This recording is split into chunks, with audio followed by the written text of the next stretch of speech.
Try to initiate release sequencer. On my mark. 5. We're on express elevator to hell. Going down. 2. 1. Mark.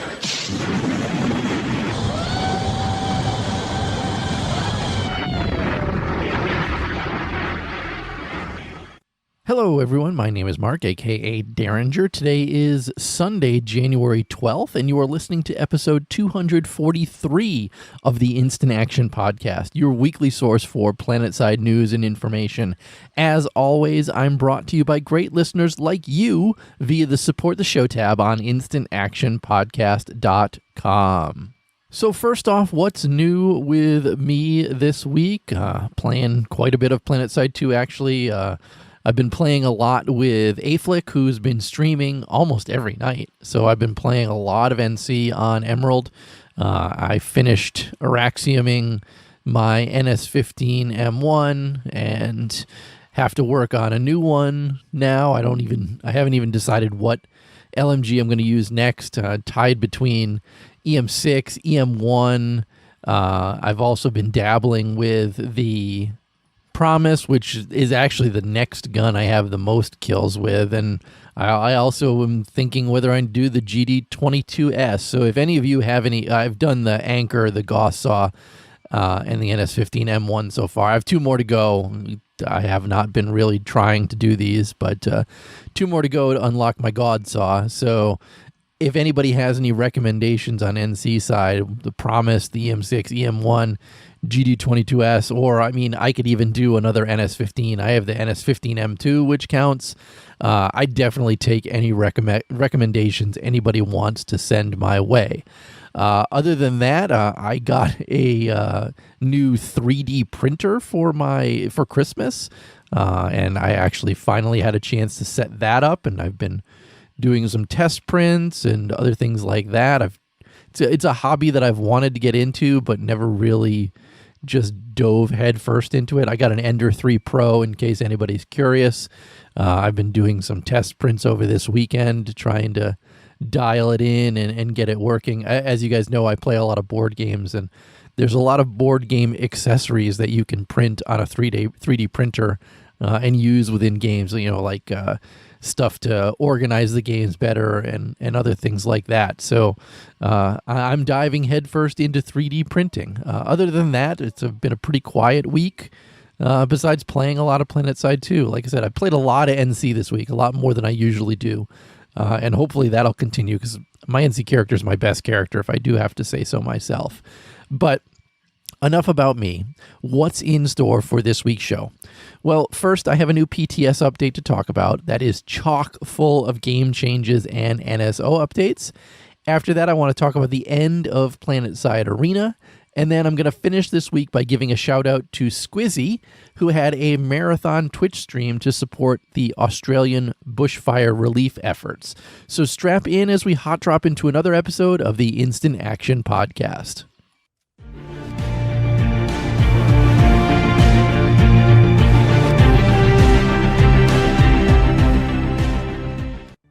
So first up this week, like I said, on January 9th, we had a new PTS update drop. And again, if you're new to this and are playing on PS4, PTS update is only available on PC.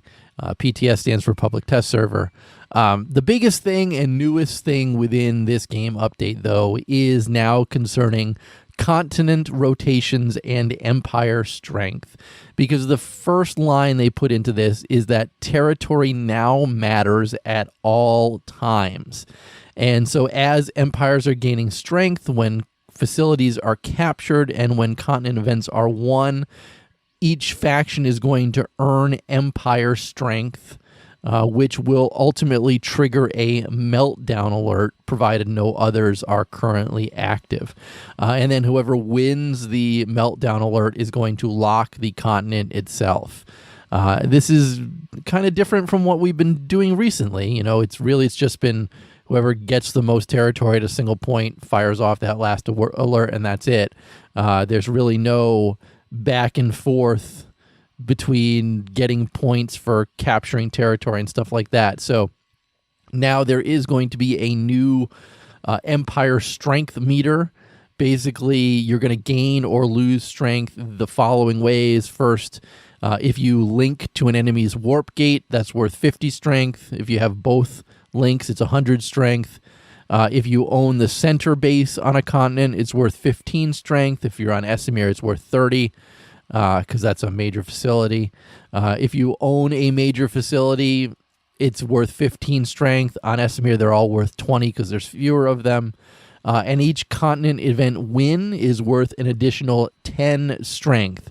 And that's the only permanent form of Empire strength. So what that means is, obviously, anytime after basically one faction wins 10 alerts, it's guaranteed to fire off that meltdown alert and go towards locking the continent itself.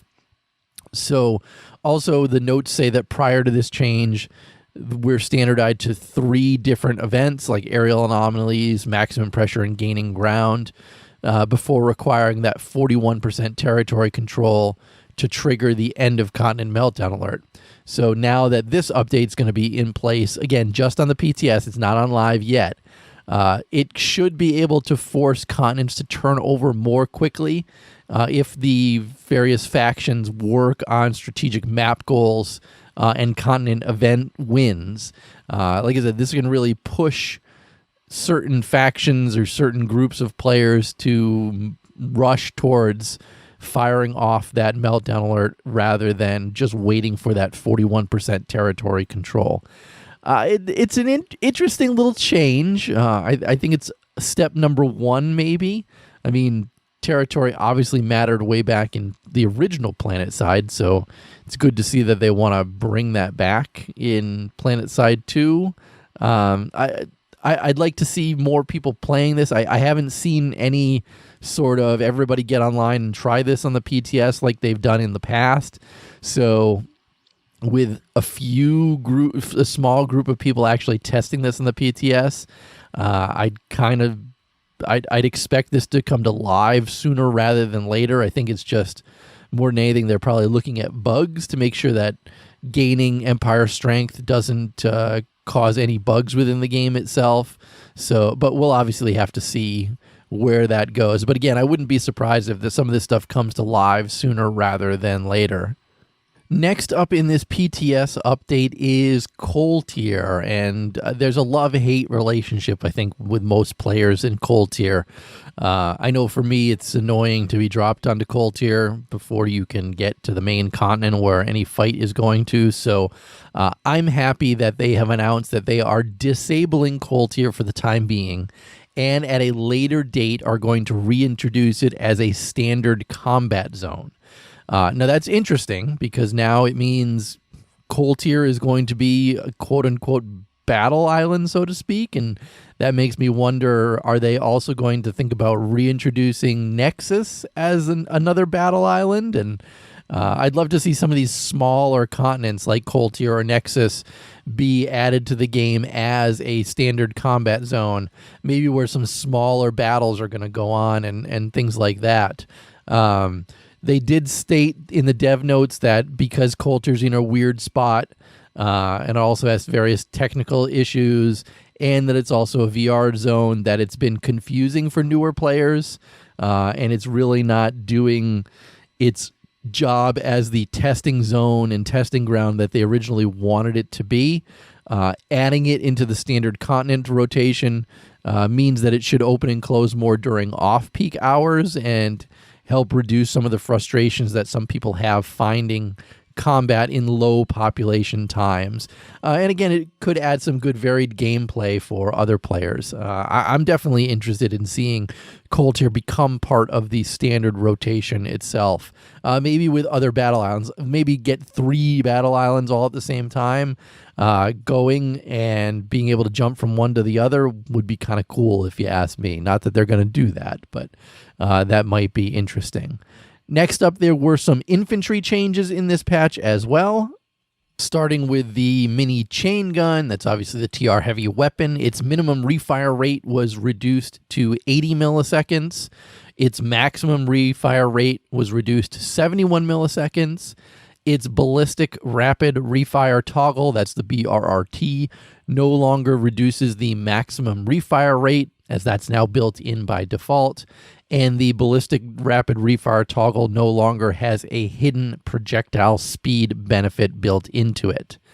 Next, revive grenades for the combat medic. They've reduced the detonation time by 1 second in order to increase its responsiveness.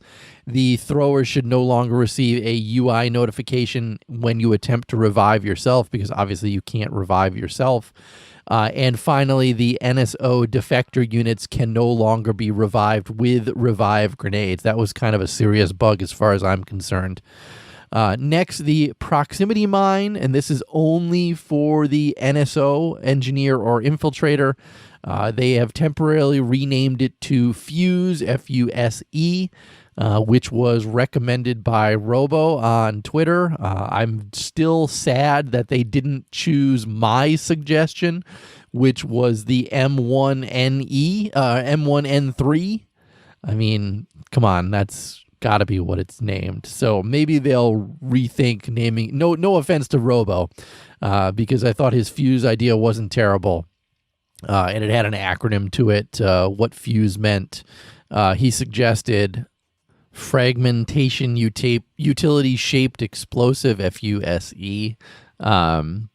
Again, I liked mine better, but that's whatever. Next up, also for the NSO engineer, the tank mine. I'm sorry. Let me go back and explain everything regarding proximity mines. They fixed the metal tracking issues. They refunded the skill lines associated with it, and it also works with the mine carrier suit slot. Now on to the tank mines, which are also for the NSO engineer. They fixed the metal tracking issues for those. They refunded the skill line associated with these mines, and that also now works with the mine carrier suit slot as well.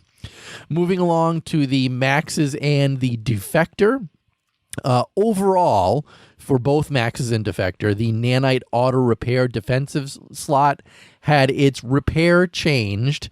It is now going to be 1, 2, 2.5, 2.75, or 3% of health restored per second. And that's an increase, basically doubling the amount of health being restored from nanite auto repair.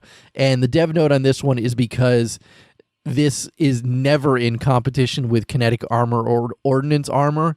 And as a result, it got a straight up buff to compete with those to see if more people will actually use them. Now moving on to just the defector. Like we said before, they're no longer revivable with revive grenades. They have decided to allow them to continue to contest capture points, though, which I don't agree with. If they're a max unit, they shouldn't be able to contest them. They will get the maximum pressure event discount, which they should get. You should now be able to hear their footsteps when you're in first person. They adjusted its loadout screen camera, and they fixed some other various animation-related issues. Then they've messed with the grenade printer for it.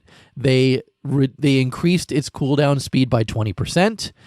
They fixed it so that weapon metals are properly tracked, and they changed its minimap firing signature from 1 to 60. I'm not exactly sure what that means, but that has been changed. And then they gave it a melee weapon, calling them defector claws, which can earn weapon metals for melee for the defectors. Now for the abilities for the defectors, starting with the time bomb, its movement speed penalty was reduced to 10%. The Seraph shield has new audio. It also can now be toggled on and off. Its movement speed penalty was reduced to 40%. And its duration was changed from 8 seconds at all ranks to 8, 10, 11, or 12 at ranks 1 through 4. Moving on next to the defensive slot for the defectors, the ablation mesh is now a new defensive slot certification. And basically when Time Bomb or Seraph Shield are first activated, the damage mitigation received from those abilities is increased by 50% for 2 seconds. It's not terrible. And also they added hypermatic servos, which removes the movement speed penalty of Time Bomb and reduces the movement speed penalty of Seraph Shield to 25%. In addition, on both of those, you accelerate into sprint mode more quickly at all times. That second one doesn't seem too terrible, honestly. Then for the Javelin, this is your NSO ground vehicle, the terminal cost was reduced to 100 nanites. It also now uses its own experience type instead of the flashes to award experience. If you use the repair tool on it, it will now show particle effects in the correct location. I know, not hugely important. Spitfire turrets will now fire at riders. That is hugely important. And the vehicle now bounces less while moving along rough terrain. It's also slightly less prone to nose up while airborne. And all around, it's a bit more stable than it was in the past. Finally, they added a new performance slot. This would be the speed chassis.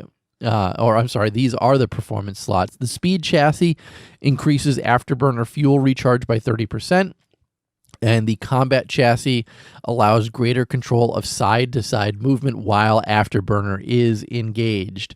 And the agility chassis now provides lift from the ground when the afterburner is engaged. And basically, all these adjustments will more dramatically alter how each of them makes the Javelin perform. So you'll have to try all of them out to figure out which one works best for you. And then finally, everyone's favorite, the miscellaneous fixes, changes, and additions category. They fixed a whole bunch of basically all the Liberator weapons. The Liberator nose guns and belly guns are now properly tracking directives for NSOs. The LB00 Python is tracking correctly for NSOs. The NSW Survivor weapon medals can now be earned. I know that was a big one people were complaining about during the 31 Days of Araximus. The SR200's Tier 3 long rifle directive no longer requires you earn an Araxium medal. You can now get it with the gold medal. The SR200 is the NSO's sniper rifle that they released. They fixed some issues where removing camo in the UI selector would not remove it from you in game. Lock contents should no longer show unstable icons in the drop-down menu.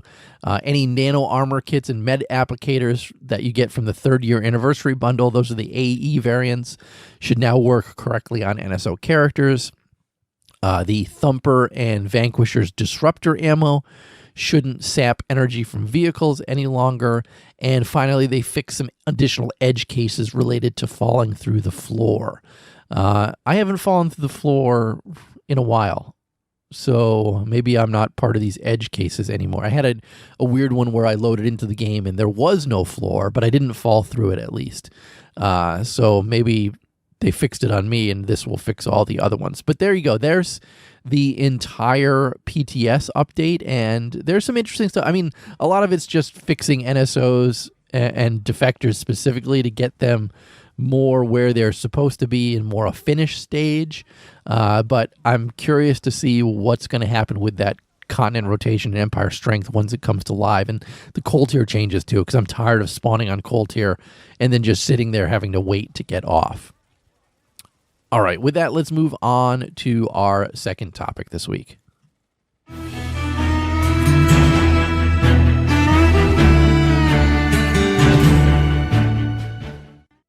So second up this week is the death of Planetside Arena. So in case you guys weren't aware or didn't listen to last week's show, this past Friday was the last day that you could play Planetside Arena. And I know there was a big event. I was tweeting about it on Thursday night. I think it was 9 Eastern, 6 Pacific, where a bunch of people were getting into play. I know Murda was playing it. I know quite a few other people were playing it just to get that last taste of what Planetside Arena was and to kind of show some support to the developers of the game itself to say, hey, you know, I know you guys created this. I know it failed, but we at least appreciate the work that you've done. And that's the main reason that I tweeted about it. I didn't like Planetside Arena, but I recognized the fact that the devs put a lot of work into it. putting out something that they thought people would like and enjoy to play. However, the fact that it failed or not, that's neither here nor there. Again, it was just me trying to give some props to folks who created a game that people played and getting people into it just to memorialize it at the end. Unfortunately, I didn't realize when I was talking about it last week that the event happened on Thursday night. Thursday night is my normal board game night, so I wasn't even home to join in on it, and I kind of felt bad about that. And I missed the end of those fights on that Thursday night. I did log in on Friday night though to play a little bit. Unfortunately, when I logged in, there were only 2 people playing, and so that other person and I basically just sat in the loading zone, waiting, and then ultimately I gave up. I did see that somebody said that they played in the last match. I think it was D-Drag said he played in the last match, which had a total of 7 players in it, and one team had 5 of those 7 players, which is totally unfair. But at least he can say that he played in the final match for Planetside Arena. So this really is the last time that I'm going to talk about Planetside Arena on this show, unless, of course, they steal assets from it and bring it into, Planetside 2, which certainly could be something that they're going to do. I don't know. I still want to see some of those windmills in Planetside 2. It feels like that's a great asset to bring over. But this could be the last time that I'm really talking about Planetside Arena, because Planetside Arena is now officially dead and gone. With that, let's move on to our third topic this week.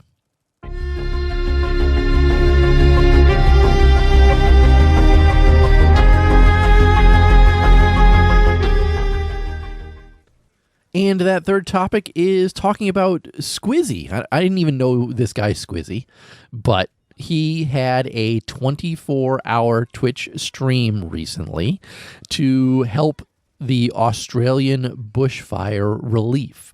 And as of this recording, he says that he has raised or has gotten people to confirm that they are donating because of his stream about $500, which is not too shabby, if I do have to say so myself.